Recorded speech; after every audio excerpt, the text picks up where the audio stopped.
요즘 성탄절 분위기를 느끼십니까? 잘 못 느끼시죠? 특히 또 코로나 때문에 더더구나 그럴 수도 있는데, 성탄절 분위기 하면 뭘 생각하십니까? 성탄 추리? 아니면은 길거리에서 흘러 퍼지는 캐롤송? 뭐 이런 것들. 아니면 또 무엇이 있을까요? 세상은 이 산타크로스, 아이들 또 기대하고 있는 그런 것일 수도 있습니다. 우리는 이 맛집을 찾을 때 이 원조가 들어가는 음식점을 우선적으로 찾을 때가 많습니다. 그게 가장 최고의 맛을 낼 수 있는 집이라 생각할 수 있겠죠.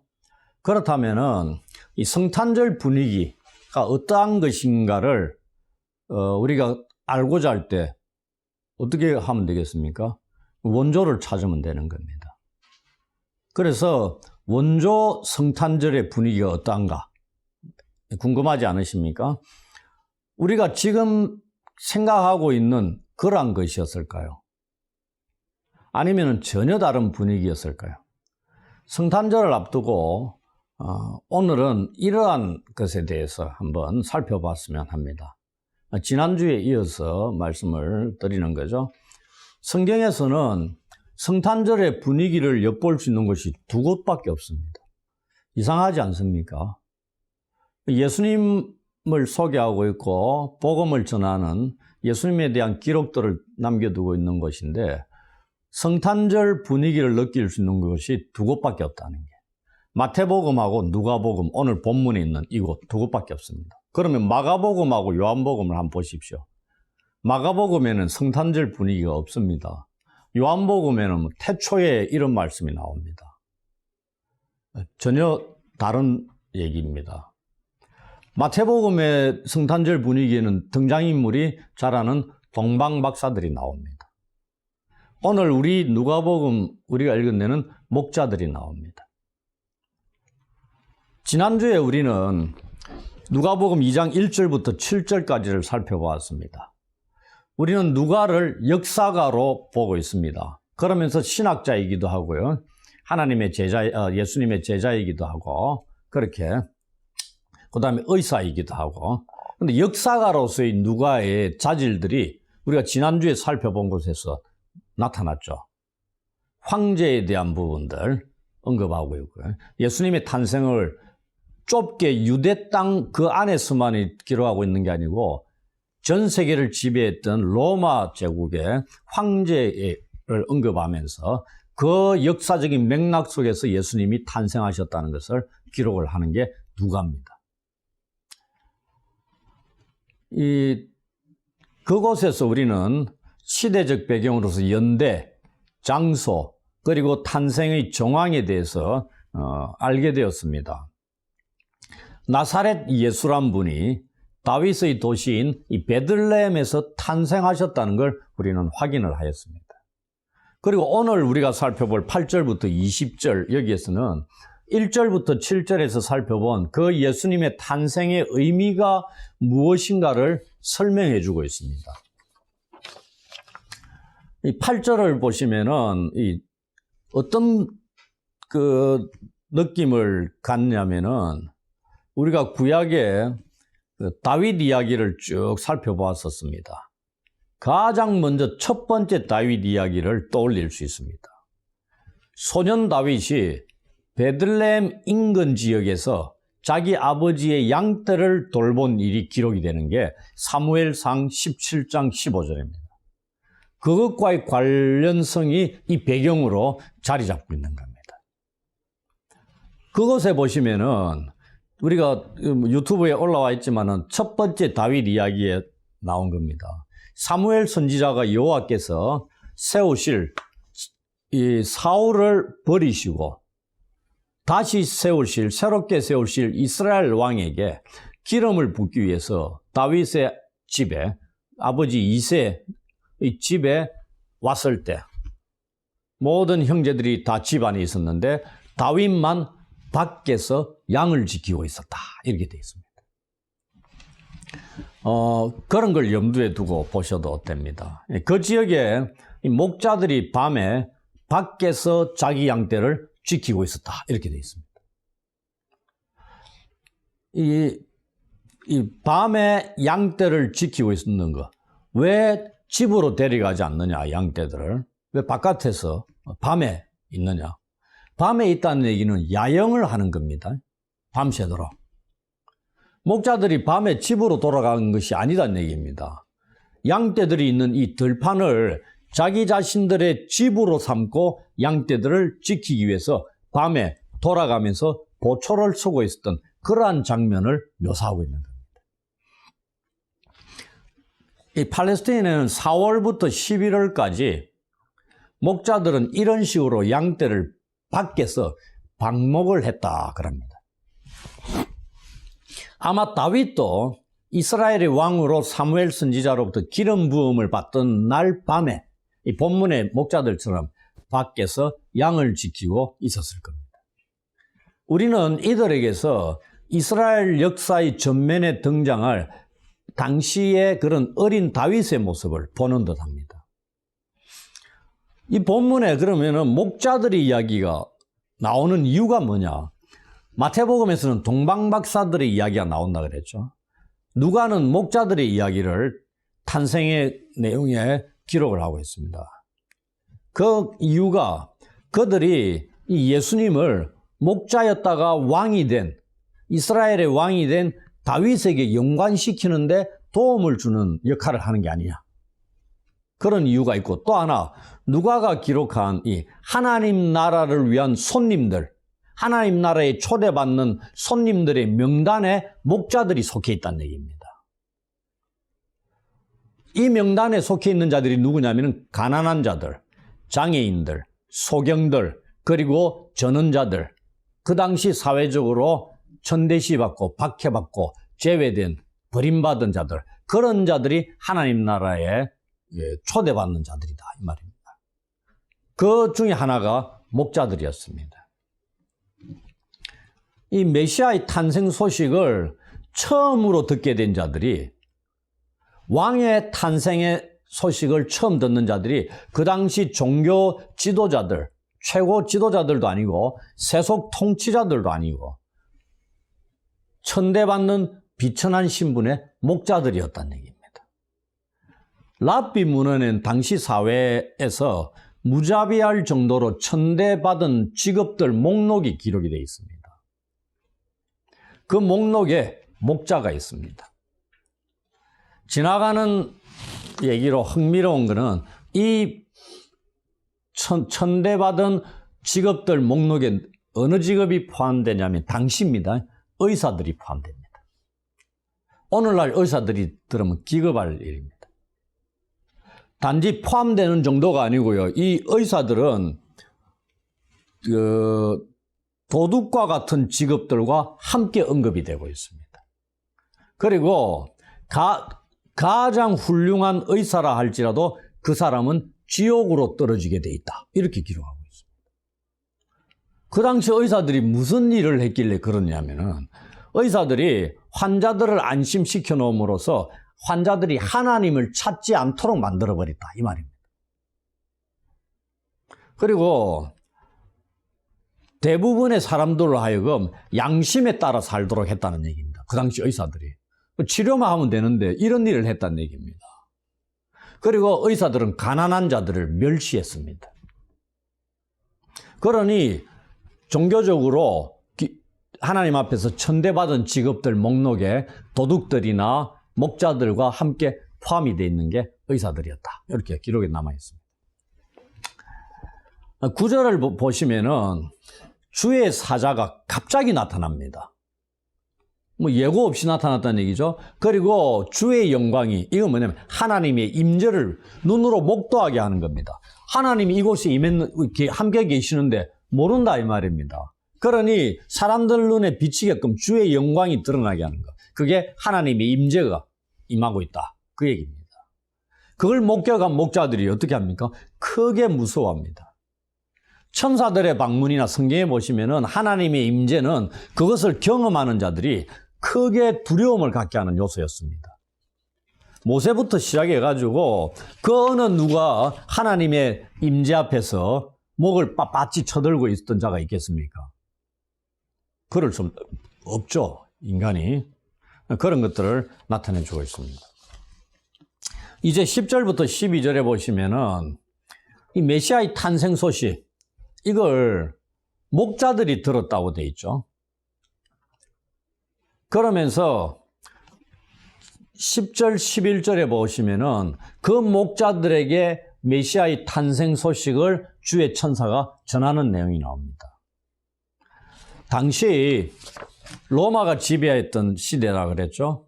로마에서는 장차 황제가 될 자가 태어나는, 왕궁에서 아기가, 그것도 남자 아기가 태어나야 되겠죠. 아들이 태어날 때 그 아들은 어떻게 된다? 장차 그 황제의 자리를 이을 자잖아요. 그때 유명한 시인들이나 연설가들이 평화와 번영을 선언하는 관습이 있었다고 합니다.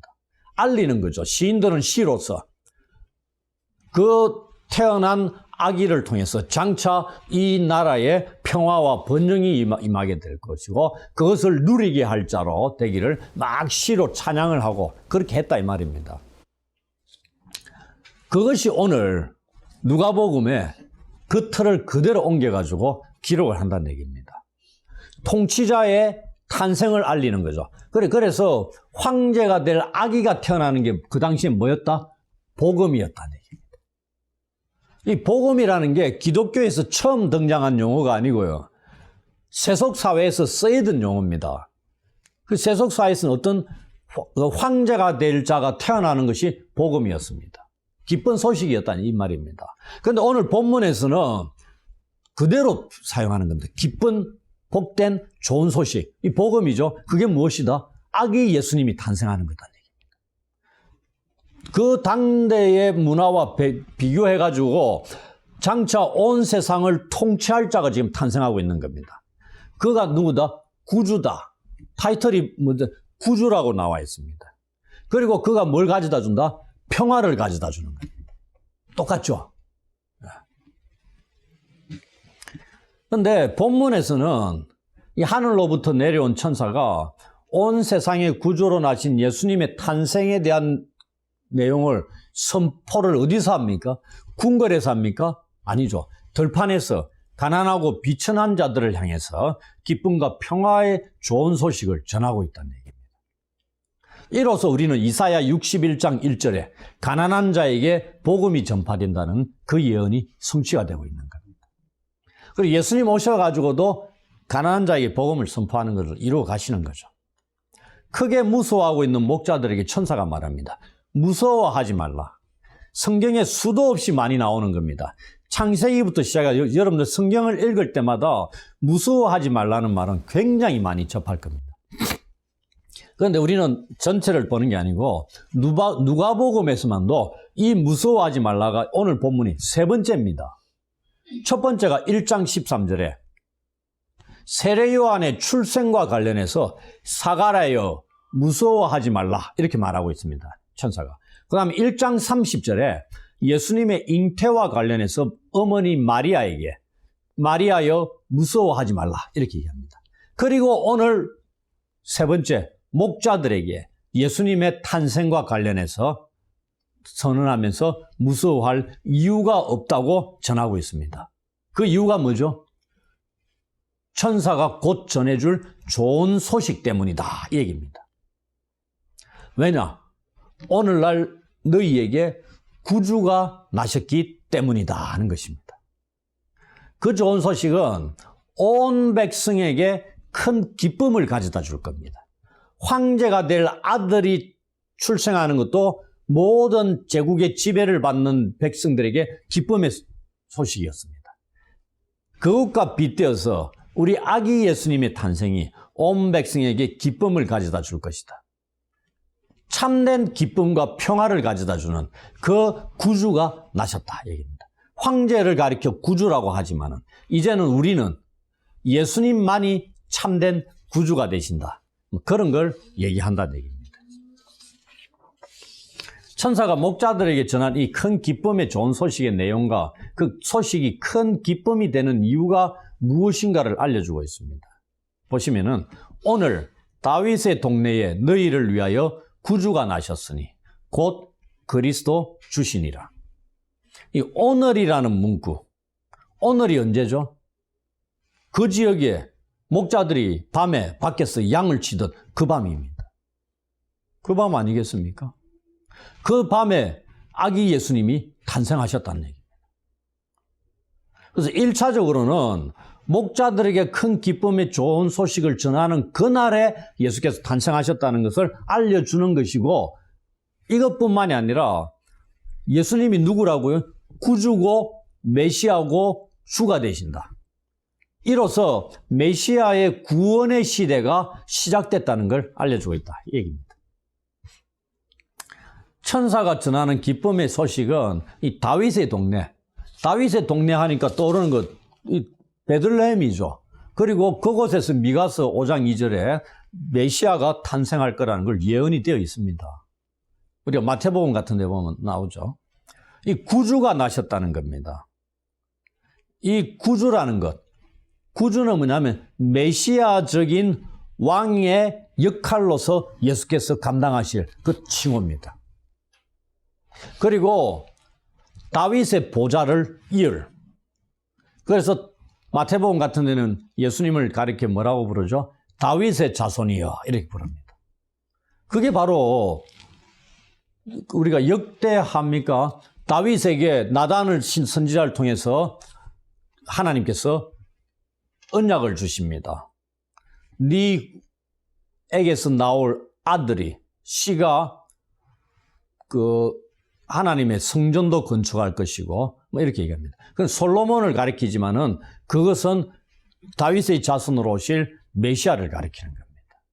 그분이 오셔서 하나님의 성전, 하나님의 백성들을 세우실 것을 약속해 주고 있는 그러한 하나의 신탁과도 같은 말씀이었습니다. 그걸 지금 이루시기 위해서 오셨다, 이 말입니다. 그래서 이 구절의 말씀은 다윗의 동네가 어디죠? 베들레헴입니다. 그곳에서 오늘 다윗의 왕위를 계승해서 원수들과 죄로부터 자기 백성들을 구원할 메시아적인 왕이 탄생하셨다는 것을 알리는 선포입니다. 이 구주라는 칭호는 이 공간복음서 마태, 마가, 누가복음에서 이 세 복음서 통틀어서 여기에서만 나타납니다. 누가복음 여기에서만 구주라고 나타난다, 이 말입니다. 이 칭호가 누가복음 1장 47절에도 쓰이고 있는데 그곳에서는 하나님을 가리키는 칭호로 쓰이고 있습니다. 그 하나님께서 이제 육신의 몸을 입고 오신 예수님을 통해서 인간을 구원하시는 일을 시작하고 있다는 것입니다. 그 구주가 곧 누구시라고요? 그리스도 주가 되시는 분입니다. 이 구주로서의 예수님의 역할이 무엇이냐면은 그리스도가 무슨 뜻이죠? 메시아와 동일한 겁니다. 메시아와 주라는 칭호로 알려지고 있다는 얘기입니다. 그것을 지금 천사가 목자들에게 알려주고 있는 겁니다. 그러면서 이 강보에 쌓여 구유에 뉘어 있는 아기를 볼 것인데 그것이 표적이 될 것이다, 이 얘기입니다. 이 갓 태어난 아기를 이 강보에 싸는 일은 그 당시 농부들이 갓난 아기에게 하는 일이었답니다. 부잣집 왕궁에서 강보로 아기를 싸지는 않는다, 이 말입니다. 그래서 이게 표적, 하나의 사인이었다는 얘기입니다. 지금 호적하기 위해서 고향으로 사람들이 많이 와가지고 객실이 다 찰 정도로 사람들이 빠글빠글했을 수 있는 겁니다. 안 그렇겠습니까? 사람들이 하나도 없었던 것이 아니고 사람들이 굉장히 베들레헴에 많이 몰려와 있었다는 얘기입니다. 숙소가 없었으니까요, 객실이. 거기에 가가지고 아기를 찾는 겁니다. 근데 천사가 아기가 어디에 있다고 안 알려줍니다. 동방박사들은 별을 보고 찾아왔죠. 별이 안내를 역할을 했습니다. 근데 오늘 본문에는 어디 가라고 알려주지 않고 그냥 강보에 쌓여 구유에 말밥통에 누워 있는 아기가 표적이 될 것이다. 그분이 구주가 되신다. 이렇게 말씀을 하였다는 얘기입니다. 이 사실 메시아, 그리스도가 오시는데 그분이 구유에 누워 있는 비천한 모습의 메시아라는 얘기입니다. 이거는 일반 당시 사람들이 생각하는 메시아, 다윗의 후손으로 올 메시아의 모습하고는 전혀 다릅니다. 왕과 같은 메시아를 기다렸는데 그럼 어디에서 태어나야 돼요? 왕궁에서 태어나야 돼요. 아니면 굉장히 귀족 집안에서 태어나든지 모두 다가 출생을 알만한 그러한 곳에서 태어나야 됩니다. 당시 황제의 아들이 태어나가 시인과 주변의 사람들이, 정치인들이 선포하고 알렸듯이 안 알렸겠습니까? 왕자가 태어나면. 우리나라에도 임금의 아들이 태어나면 안 알리겠어요? 다 알리는 거죠. 근데 지금 여기에 온 우주 만물의 구주가 되시고 메시아가 되실 아기 예수님이 탄생하셨는데 사람들이 알고 있습니까? 모릅니까? 모른다는 얘기입니다. 그래서 목자들에게 이 표적을 알려주시는 겁니다. 그리고 이것을 알리고 호련히 수많은 천군은 하늘의 군대입니다. 수는 모르겠어요. 얼마나 많이 왔는지. 수많은 천군이 그 알린 천사와 함께 하나님을 찬송하고 있습니다. 찬송의 내용은 우리가 성탄절에 너무나 많이 들어왔던 구절이죠. 암송하기도 하고요. 14절입니다. 지극히 높은 곳에서는 하나님께 영광이요 땅에서는 하나님이 기뻐하신 사람들 중에 평화로다. 이것이 얼마나 장엄한 장면인지 상상할 수 있겠습니까? 생각해 보십시오. 목자들이 양떼들을 지키고 있는 밤에 갑자기 천사가 나타나 메시아의 탄생 소식을 전한 후에 수많은 하늘의 군대와 같은 천사들이 함께 나타나가지고 하나님을 찬송하고 있는 그 광경을 목자들이 직접 눈앞에서 목도하고 있다는 겁니다. 놀라운 거 아닙니까? 이들은 아마 이 성탄의 날에 하나님을 찬양하는 하늘 성가대의 역할을 하고 있는지도 모릅니다. 그런데 우리는 그 장면을 볼 수는 없으니까 찬양의 내용이 어떠한 것인가를 중점적으로 봐야 됩니다. 하늘의 하나님의 영광이 아기 예수님으로 이 땅에 오심으로 하나님께서 기뻐하시는 땅 위에 사는 자기 백성들, 하나님의 백성들, 장차 예수님을 통해서 하나님 나라의 백성으로 만들어질 그 사람들에게 평화가 주어질 것을 찬양하고 있다, 이 말입니다. 이 일을 사도 바울은 그리스도의 십자가를 통해서 우리가 하나님과 화목하게 되어서 평화를 누리게 되었다고 증거하고 있습니다. 하나님과의 화목의 결과가 무엇이라고요? 평화를 누리는 겁니다. 이것이 참된 평화다, 이 말입니다. 로마 황제가 주어지는 평화가 번영이 참된 평화와 번영이 아니고 하나님과의 관계를 회복시킴으로 오는 평화를 누리는 이것이 참된 것이라는 것을 기억하셔야 된다는 얘기입니다. 찬송을 마친 천사들이 하늘로 올라간 후에 목자들이 서로 말하면서 즉시 베들레헴으로 가서 그 사실, 천사들이 자기들에게 알리신 구주의 나심에 대한 그 이루어진 일을 실제로 확인해 보자. 그렇게 하고 빨리 갑니다. 여기에 베들레헴으로 가자고 얘기하고 있죠. 뭐뭇으로 가자, 이 말이 무슨 의미냐면은 어디까지 멀리 가다, 이런 뜻입니다. 이 말이 뭐냐면은 아마도 목자들이 베들레헴까지 도착하는 데는 상당히 먼 거리를 가야 했을 것이다. 바로 옆 동네가 아니었다, 이 말입니다. 그렇게 생각하시면 됩니다. 이 헬라어 단어를 통해서 우리가 짐작할 수 있는 것은 그것이다. 조금 멀리 떨어져 있다. 그런데 그 표정만 생각하며 베들레헴으로 찾아갔다, 얘기입니다. 목자들의 마음이 어떠한가, 빨리 가서 돼 있죠. 급하다는 얘기입니다. 탄생하신 메시아를 빨리 보고 싶다는 얘기죠.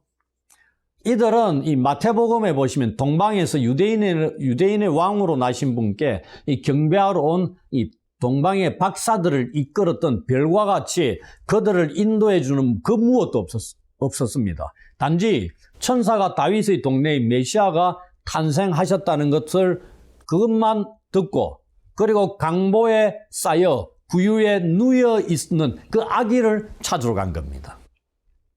근데 어떻게 찾았는지는 다 생략되어 있습니다. 결국은 찾았습니다. 목자들이 아기를 찾아가지고 부모에게 말합니다. 천사가 자기들에게 이 아기에 대하여 말해준 것을 전부 다 전합니다. 이로써 목자들은 어떤 역할을 감당하냐면은 천사는 하나님의 메시지를 목자들에게 전달했습니다. 그 다음에 목자들은 당사자들인 마리아와 요셉에게 이제 전달하는 메신저 역할을 하는 겁니다. 마리아와 요셉에게 천사가 직접 나타나가 알려준 게 아니다 이 말입니다. 그리고 마리아와 요셉만 들었겠느냐? 아니다는 얘기입니다. 우리가 지난주에 살펴봤듯이 그 주인집 방에서 출산을 했다 그랬죠. 그 다음에 객실이 찼다 그랬습니다. 주변의 객실들 다 찼어요. 있을 곳이 없었다 돼 있습니다. 그 말은 주변에 사람들이 많았다 적었다 많았을 겁니다. 그 방 안에 아기가 출생했으니까 환대했던 집안의 주인뿐만이 아니고 주변에 있었던 객실에 있었던 사람들도 나와가 축하를 해주지 않았겠습니까? 뭐 그거는 우리가 상상에 맡기는 일이지만은 그래서 이 목자들의 예수님 메시아의 탄생 얘기를 마리아와 요셉만 듣지는 않았다. 여기 보시면은 듣는 자들 요래 돼 있죠. 듣는 자들이 18절에 나옵니까? 듣는 자가 다 목자들이 그들에게 말한 것들을 놀랍게 여겼다. 그 중에 마리아는 이렇게 했다. 이렇게 돼 있습니다. 그럼 이 듣는 자들 속에 마리아와 요셉만 포함되겠느냐? 아니다는 얘기입니다. 주변에 많은 자들도 포함됐을 거고 이 목자들이 아마도 베들레헴에 있는 또 다른 많은 사람들에게 이 메시아의 탄생의 소식을 전했을 수도 있다. 이렇게 얘기도 합니다. 아무튼 그 내용이 뭐냐면은 여기에 강보에 쌓여있는 이 아기가 구주라는 얘기입니다. 그리스도 메시아라는 얘기입니다. 주가 되시는 분이다. 이걸 알렸다는 얘기입니다. 이 타이틀이 뭔가 다 말씀드렸죠. 다윗 자손의 그리스도라는 얘기입니다. 메시아라는 얘기입니다. 그럼 주변의 사람들이 유대인들 아닙니까? 그들이 메시아가 나셨다는 걸 들었다는 얘기입니다. 그들이 지금 유대인들은 누굴 기다려요? 다윗과 같은 메시아를 기다리고 있었습니다. 그 소식을 지금 알리고 있는 겁니다. 목자들이. 그러면서 보태어서 구주라는 사실까지 알렸다 이 얘기입니다. 이 구주라는 이 세이비얼, 구주라는 타이틀은 마태나 마가는 사용 안 합니다. 누가만 사용합니다. 제가 누가는 역사가라 그랬죠. 그리고 지난주에 황제, 로마 황제까지 배경으로 가져와 기록했다 그랬죠. 이 구주를 누구를 가리킨다? 로마 황제를 당시 가리킨다. 거기에 빗대어 이분이 구주다 이 말입니다. 로마 황제가 구주가 아니고 우리가 요한계시록에 늘 살펴보잖아요. 수아시아 7교회 성도들에게 황제가 참 황제가 아니고 예수님이 예수 그리스도가 참 왕이 되신다. 그런 걸 계속 알려주고 있잖아요. 여기에 누가도 그런 역할을 하는 거란 얘기입니다. 그래서 이러한 것들을 통해 우리는 예수님이 어떠한 분으로 이 세상에 오셨는가에 대해서 알게 되었다는 얘기입니다. 이 성탄의 의미가 이런 것을 담고 있는 거다는 얘기입니다. 성탄의 분위기도 이런 겁니다. 떠벌리고 이런 게 아니다는 얘기입니다. 그리고 온갖 장식으로 꾸미고 이런 것을 드러내는 것이 아니다는 얘기입니다. 성탄의 소식은 그 당시에 목자와 같은 그러한 자들에게 전해진 것이고 그리고 그 탄생하신 아기 예수님께 하는 것이 하늘의 천군 천사들이 찬양을 드리는 것이고 그 다음에 또 보십시오. 목자들이 어떻게 하는가 마지막에 이것으로 성탄을 축하하는 거다. 의미들을 살리는 것이고 이제 이 소식을 전해들은 자들의 세 가지 반응으로 이 성탄절 원조 성탄절의 내용이 마무리 지어지고 있습니다. 18절부터 20절입니다. 아기 예수님이 있는 곳을 찾은 목자들이 이 자신들에게 천사가 아기에 대하여 말한 것을 전한 그 현장에 있는 자들의 반응, 세 가지 반응으로 본문을 마무리하고 있습니다. 첫 번째, 목자들이 전하는 말을 들은 사람들의 반응인데 그들은 어떻다? 놀라움이란 얘기입니다. 당연히 놀라울 수밖에 없죠. 이 아기가 메시아라는데 놀랍지 않습니까? 그것도 말밥통 위에 누워 있는 게 왕이다 이 말입니다. 놀라운 겁니다. 이 당연한 반응입니다. 두 번째, 마리아의 반응입니다. 마리아는 이 모든 말을 마음에 새기며 생각을 했다 되어 있습니다. 마음에 새긴다는 의미 알겠죠? 간직하는 겁니다. 그 다음에 생각한다는 건 그냥 생각 한번 해보는 게 아니고 그것들을 마음속에서 함께 이리 굴리고 저리 굴리고 자꾸만 되새기는 겁니다. 무엇을 위해서? 들은 것에 의해서 놀라움에 멈추는 게 아니고 그 의미가 무엇인가를 찾고자 하는 노력을 기울이고 있는 겁니다. 이미 잉태할 때 가브리엘 천사가 와가지고 메시지를 전했잖아요. 그것도 염두에 두고 있는 겁니다. 마리아의 반응입니다. 세 번째, 목자들의 반응입니다. 끝으로 목자들의 결론적인 반응이 20절에 나타납니다. 그들은 자신들이 본 모든 것으로 인하여 하나님께 영광을 돌리고 찬송하며 돌아갔다 되어 있습니다. 목자들은 천사로부터 들었죠. 들은 걸 실제로 현장에 와서 목격을 합니다. 그래서 천사들의 한 말이 사실이다. 어째 천사들이 강보에 쌓여가지고 그 위에 누인 아기가 있다는 걸 알려준 것. 그들이 거기에 있지도 않았는데. 이걸 표적이라고 얘기하고 있고 그분이 구주이시고 메시아이시고 주가 되신다는 걸 알려준 겁니다. 그 가서 보니까 그대로 있는 거죠. 그러니 진짜였다는 얘기입니다. 그럼 이분이 누구다? 메시아다는 얘기입니다. 그럼 목자들이 그걸 확인을 한 거죠. 그러면서 어떻게 반응하죠? 하나님께 영광 돌리고 찬송했다 되어 있습니다. 이 찬송했다는 게 무엇과 대비가 되죠? 13절, 14절에 수많은 하늘의 군대들의 찬양, 천사의 찬양과 대비가 되는 겁니다.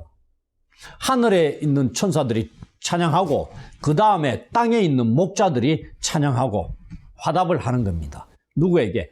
태어나신 아기 예수님께. 그렇게 찬송이 어울리고 있는 겁니다. 이로써 원조 성탄절은 그 소식을 처음 들은 목자들의 찬송으로 끝나고 있습니다. 우리는 이제 원조 성탄절의 분위기가 어땠는가를 확인할 수 있었습니다. 그리고 예수님의 탄생의 의미가 왜 복음인가에 대해서도 알았을 겁니다. 오늘날 국가나 정부가 우리에게 참된 평화와 번영을 가져다 줄 것이라는 것을 얘기하는데 그것은 결코 온전한 평화와 번영을 가져다 줄 수 있는 것이 아니라는 걸 알아야 됩니다. 예수님 당시에 로마 제국이 가져다 준 평화를 뭐라고 표현하죠? 팍스 로마나라 그러죠. 그것이 진정한 평화가 아니었듯이 말입니다. 대신에 온 백성의 구주로 나신 이 예수님만이 참 평화와 번영을 가져다 주시는 분입니다. 또한 예수님의 탄생이 어떠한 자들에게 큰 기쁨의 좋은 소식이 되었는가에 대해서도 우리는 알았습니다. 목자들과 같은 그러한 자들에게 기쁜 소식으로 전해졌다는 얘기입니다. 오늘날 성탄절을 맞이하는 교회 안에서도 이제는 이 원조 성탄절의 이 참된 분위기와 의미가 회복되어야 할 것입니다. 그리하여 하나님께 영광을 돌리고 하나님이 기뻐하시는 자들 가운데서 참된 평화가 풍성하게 누려지는 성탄절이 되기를 주의 이름으로 축원합니다. 아멘.